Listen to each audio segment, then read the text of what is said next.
Out here sitting in the not the hot tub, the dry sauna. Been out here for a while already. But it's been out here for 40 minutes already. So, today's rest day. We woke up at 198 today. So, we were 198.5, 198.5, 198, 198. So we're down a half a pound. We haven't completely stagnated, but I think we're going to have to really start kicking our cardio back into gear. I think I'm going to start doing the treadmill every morning, I think is what I got to do. So I'll do that fasted. I'll probably not tomorrow. This evening, because I know tomorrow I'm going to wake up super sore, so I just don't want to start with that for my legs, because it's going to be my second day after my leg day. So I'm going to go ahead and start that on our shoulder day, waking up, and I think we'll do 2 miles probably. Do like 3 on the speed, 3 on the incline, and just walk that out for 2 miles. That'll be a good start to our cardio session. If anything, it might be like, maybe we'll start with a mile. I don't know. But somewhere between a mile and 2 miles. That's where we're going to start at. We'll see what we get to. So that's going to be that. That's where the weight's at. I think tonight I'm going to go ahead and have myself a little extra meal. Been kind of craving a chicken sandwich. So I'm going to get a spicy chicken sandwich from the restaurant down the street. With it planned out, that'll put me 250 calories over for the day. My current caloric calories is still 1,750. So it's going to end up putting me at 2,000 even for the day. It'd still be in a deficit compared to my maintenance calories. Be like 100 under. So it shouldn't affect me too much, other than the fact I'm going to consume an incredible amount of carbs. So I'm going to wake up tomorrow probably 2 or 3 pounds heavier, just because of the glycogen that's going to get stored in the muscles. So not too worried about that. That'll be what it is. Not even going to bother weighing myself tomorrow. Then we'll see where we're at next rest day. So should be 198 or below by then. And that'll be the only cheat meal we'll have for the next, let's see, 198. I'll set my next goal at, say, 193, 194, somewhere in there. Every 4-ish pounds, I try to kind of have a little cheat meal there, kind of reactivate the metabolism a little bit, let it ramp up. So that's going to be our next cheat meal when we hit 194. I think that'll be a good place for us to land at. With that, though, training.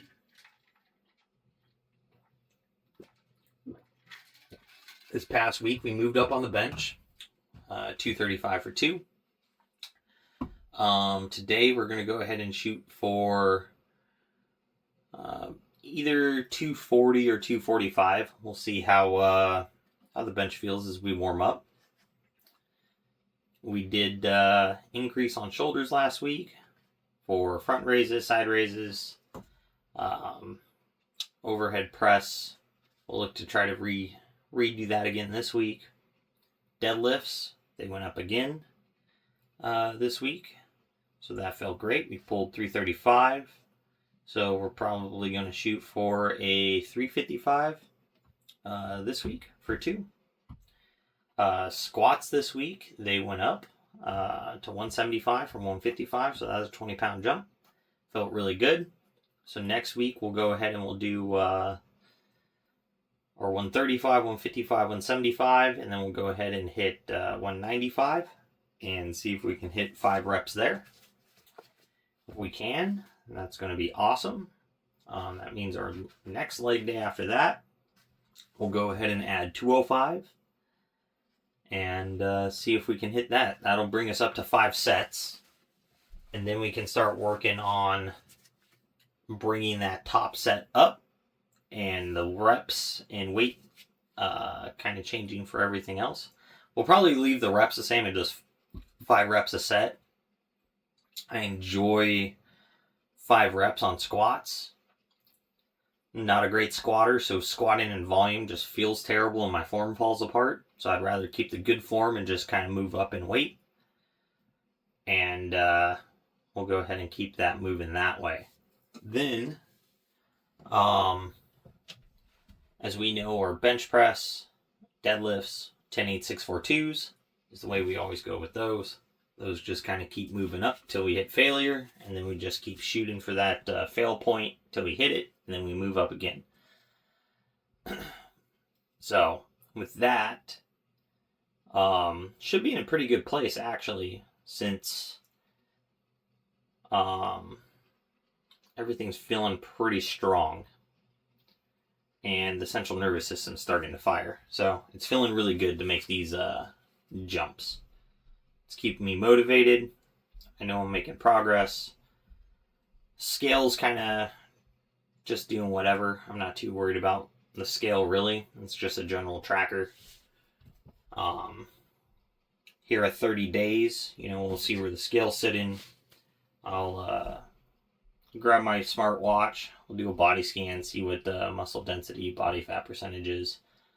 Even though that thing's, accurate within X percent, it gives me a decent way to track what my body is doing.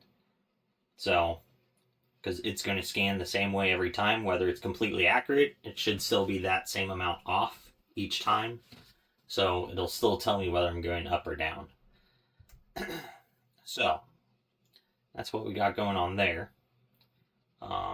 Diet, still going to stay at that 1,750 calorie range. It's 175, 180 grams of protein. And then the rest is just filled in with carbs and fats. Normally like 100 grams of carbs. Just shy of 100 grams of carbs, just shy of 100 grams of fat. So those two are kind of equal. It kind of makes me feel pretty even. I don't feel super drained energy-wise with that little amount of carbs. And the fats are helping me feel a bit fuller. So, and it slows down digestion a little bit.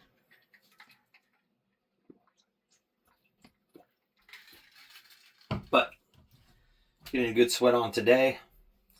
Gonna try to recover. Recovery is a big part to everything. If you're not getting enough sleep, you're not eating enough food, at some point, if you're not consuming enough vitamins, you're not consuming enough supplements to offset deficiencies within your diet, or just offset genetic deficiencies, if you just don't digest things very well, or you don't convert certain things to other things very well due to a genetic factor, like a lot of people have a creatine issue, so you got to kind of bump that up because of the fact that your body's just terrible at using the creatine you consume. Vitamin D, that's another big issue. Zinc for a lot of males is an issue. Magnesium and potassium is an issue for a majority of people, especially if you're kind of getting bad sleep. So these things all kind of help inside of normal bodily functions. I take a zinc plus copper to help with some male function and testosterone levels and stuff. They are pretty low. They're pretty much clinically deficient. We're just a handful of points off from it. So since I'm on Medicare, they kind of just don't care. They're like, you're not out of the scale, so we're not doing anything about it. But we'll see this year when my next physical comes up. That's in July. So we'll see if it's gotten any worse, or if my supplementation and everything has helped bring those levels back up some with the weight loss and the zinc plus copper. I also take that multivitamin and fish oil with vitamin D. So all these things just help kind of keep everything moving. I take my creatine. BCAAs help a little bit with recovery. Like, it's not a miracle thing or anything.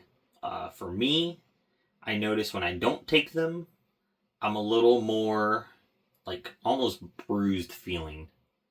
Like everything just like all of the muscle tissue just hurts to move. But if I take it, that bruised feeling really isn't there unless I really squeeze the muscle. And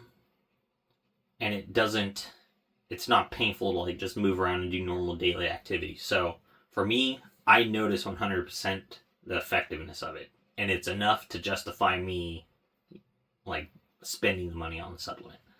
So that's just a given for me. Then other than that, it's just a pre-workout and a pump product. So nothing too crazy. But we definitely making good progress so far. So make sure you get that rest in. That's probably the part where I struggle the most, is actually getting good sleep. My sleep is kind of jacked up.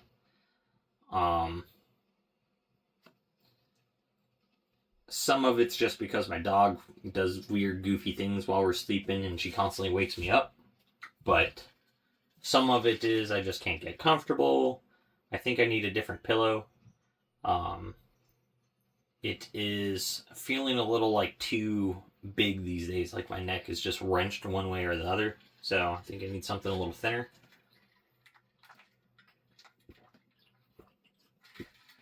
I might try just taking some of the stuffing out of it since it is an adjustable pillow. See how that helps. But yeah, I mean, that's kind of where we're at for rest day of right now. What I'm planning here. So next week, or this coming week, start adding in cardio consistently. And we're going to go ahead and look to increase those top reps on our big lifts this week. So everything else feels good. Back doesn't hurt from squatting, so that's a plus. Hips don't hurt. Knees are a little tender, but that's just that increased range of motion. They're just not used to it. So, and I haven't squatted in really months. So to have 3 squat sessions inside of a just over a week, the knees are like, what are you doing, bro? But weight-wise, feels great. We are set to make some big progress here as we ramp into this. So we're going into, our third little training week, but not our actual like weeks. Well, no, I guess we are starting week because this would be day 15. So day 15, and that's what we got planned for the next 4 days. So next rest day video, day 20. So I'll see you guys then. With that, make sure you're working toward your goals. Most of all, just don't be a lazy fuck.